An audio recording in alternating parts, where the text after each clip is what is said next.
What's up, everybody? I'm Matt. And I'm Beth. And today we're going to be reviewing the interior in the 2024 Chrysler Pacifica. This one in particular is the plug-in hybrid, and I'll cover some of the little differences between the plug-in hybrid and the regular gas version. But this review will apply to all Pacificas. And overall, I think it's a really nice interior. Even though it's been around for many years now, it's aged really well, and I still think is, pretty plush, even though this isn't the top trim. So this one is like one beneath the top trim, but still really plush in here. I mean, you have, padding down by your knees, and all the contrast stitching. There's a sepia, which is the new color for 2024. For 2024, there's no real big changes outside of simplifying some of the trim lines and stuff. But the bottom line with the Pacifica is it has some really cool features. Like for the non-plug-in hybrid versions, you have the stow and go seats.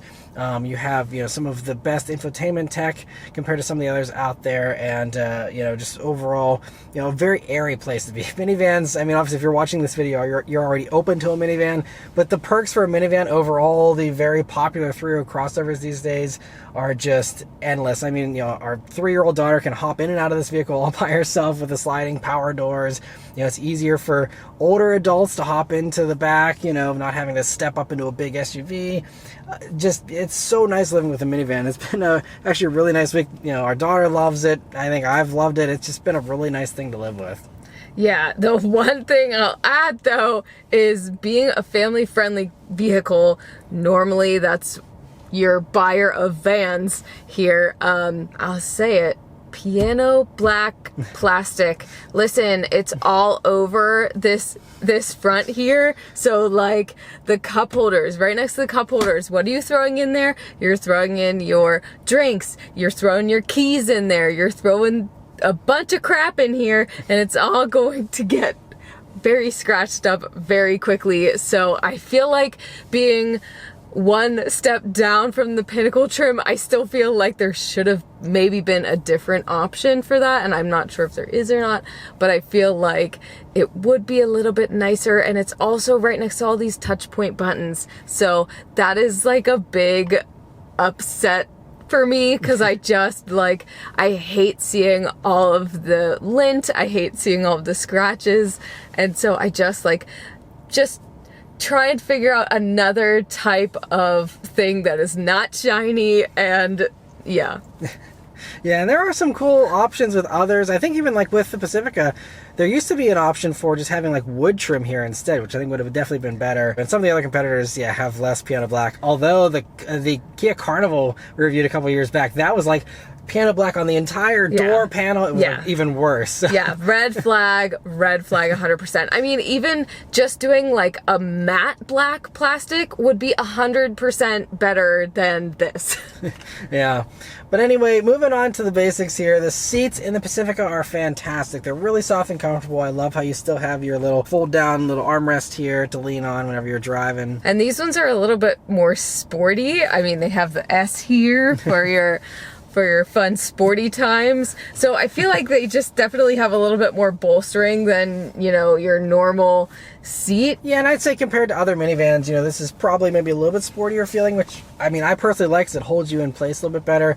But I don't know, that didn't really stand out to me that much. But, I do love, they have heating and cooling here for these seats. They're perforated, so they breathe well. And I really like the white piping. It's kind of a classy little touch as well. But even in the Pinnacle, you can get quilted seats to get it even more classy if you'd like. One thing I will say that I don't love about these seats is that they seem super duper firm. At least for me, my back is hurting because I just feel like it's super firm right now.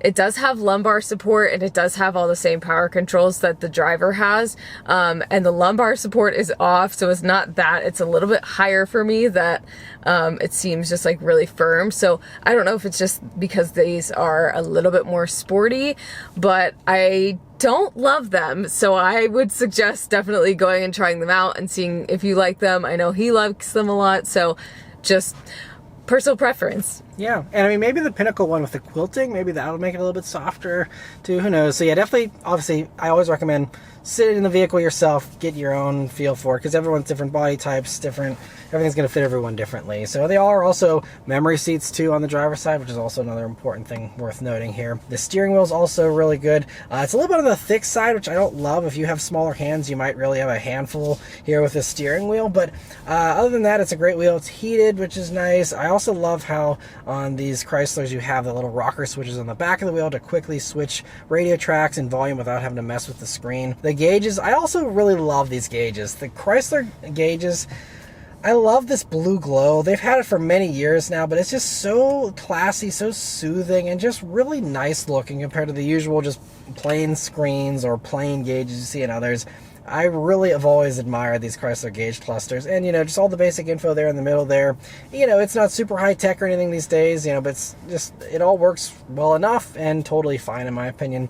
Moving over to the middle of the dashboard here, one thing they did upgrade here for the 2021 model year that continues on here is this Uconnect 5 infotainment system. It's 10.1 inches, still one of the bigger ones out there. It's bigger than what you get in a Honda Odyssey. I believe it's also bigger than what's in the Sienna, but it's a nice screen. It has wireless Apple CarPlay, wireless Android Auto, Amazon Alexa capability, all that stuff built into the screen here, and it works pretty well. It hasn't been glitchy at all this week. There hasn't been any issues. The only minor complaint I have is that on this home page, if you want to click on to any of these other things, you have to click this tiny little box to then expand it instead of just clicking on the whole giant area. And most other vehicles, you just click anywhere and that whole display and it brings up that component. So a little bit more distracting whenever you're on the road. You have to perfectly press that little tiny square.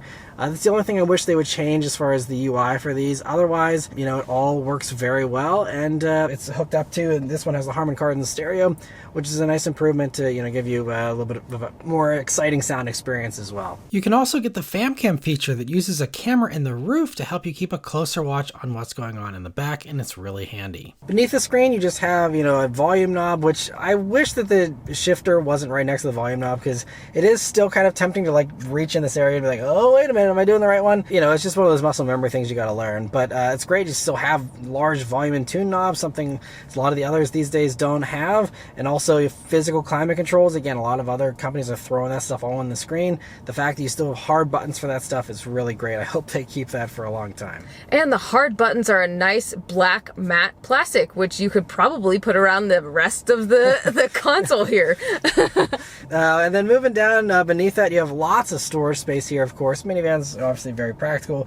But so you'll see they actually strangely got rid of the Blu-ray player. So you have this big, deep cubby first up, right up top here next to the USB jacks that is the size of like a Blu-ray drive. You can put a bunch of stuff in there. You also have this wireless charging mat here beneath that, as well as you have here 3 USB-A jacks, 3 USB-C, plus an auxiliary jack. I mean, tons of hookups up front here, way more than you'll ever need, I think, honestly.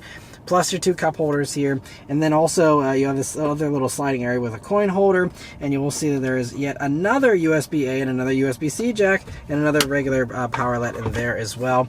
And you also have pockets in the doors here, and also another little one in the middle part of the door too. And to add to this middle area, you can push close right in front of your cup holders, and that is once again piano black plastic. So I don't want to be annoying about it, but this is bad. It's bad. It's gonna get really yucky pretty quick. Also beneath that area, you will see there's another nice large cubby. Kind of hard to reach, to be totally honest, but for some stuff you maybe don't use all the time, you want to just stash some stuff under there. It is nice you have extra space there. Yeah, it's definitely a nice pass through. But moving on to the all-important second and third rows here in the Pacifica. So you also have hands-free doors, by the way, as well. You have the swipe to open thing for the doors like you have for the cargo area now, and it's really great. You have that, of course, the remote open for the doors and all that too. But anyway, so the second row, of course, it's a minivan. Lots and lots of space, very easy to get into. Again, even for small kids, which is a key differentiator between this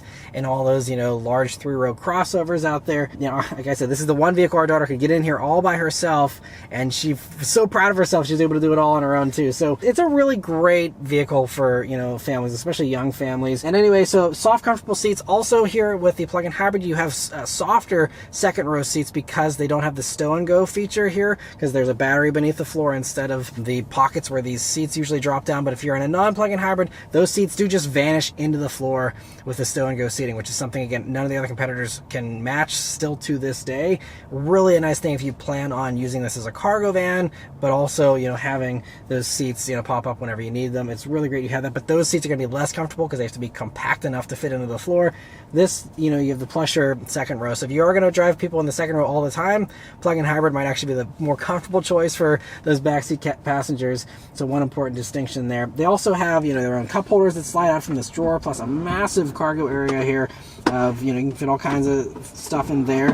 So great they have that. There's also pockets in those doors. And in this one, they also have a huge panoramic roof that does also vent. So it's nice you have an opening portion of it, but that'll be, you know, a great view for anyone sitting in those back seats. And also here for these upper trims, you also get the window shades on the doors there, and they get their own climate controls back there in the roof and all that. The roof mounted vents, which is also certainly a nice thing to have. This one also has the flip up rear screens that have Amazon Fire TV built in. And while this is nice in theory, first, as you can see, it needs an internet connection to use them, and this one didn't have that, so I wasn't able to actually try it. But even if you have internet, when I tried it a couple years ago in a Jeep Grand Wagoneer, navigating the menus was slow and annoying in my experience, and wasn't a great experience, so hopefully that's gotten better. But yeah, definitely try that out before you go for those screens.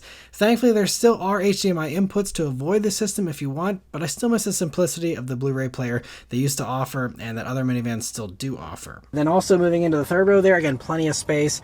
It's, you know, going to be easier. Once again, you have a wider pass through in the middle there than all the other SUVs where you got to squeeze through the middle or fold the seat. You can fold these seats, but, you know, it's easier just to walk right through the middle there.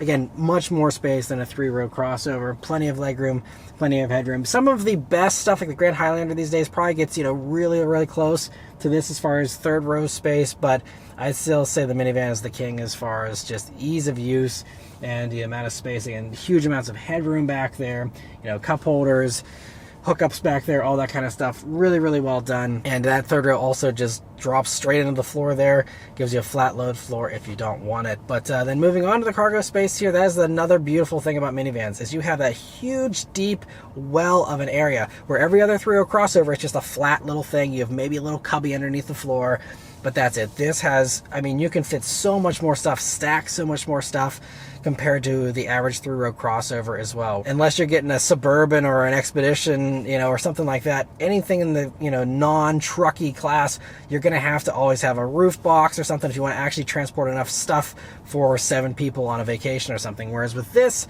you know, it still might be a little bit more of a challenge, but you have more space than a 3-row crossover. A ton of space back there. The only other things I will say is for the plug-in hybrid version here, you don't have any option for the vacuum in the back, unfortunately, and you also have no spare tire in the plug-in hybrid. If you go for the regular gas one, you get those 2 things, or you have the option for those 2 things. Another key distinction there, I know a lot of people really would want one or both of those things, so just keep in mind you can't get that in the plug-in hybrid. One of the other, you know, few compromises. But overall, I mean, it's really nice, and it's been great to live with this plug-in hybrid version. Definitely check out my driving review where I talk about what it's like to drive and live with this vehicle outside of the interior component here. But yeah, overall, I still think that minivans are very underrated. I know a lot of people just, you know, aren't into them. I get it.